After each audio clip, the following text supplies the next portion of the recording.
5 August বিজয় দিবস 2025 উপলক্ষে ঝিনাইদহের মহেশপুরে ইসলামী ছাত্র শিবিরের উদ্যোগে বিজয় র্যালি ও পথসভা অনুষ্ঠিত হয়েছে।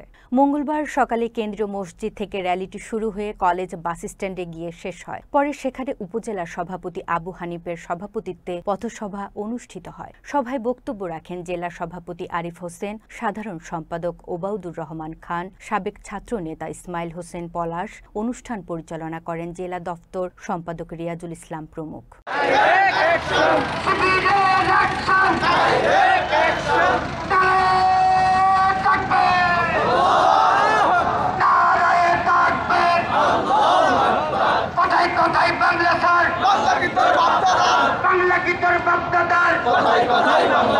কথায় কথায় বাংলা স্যার।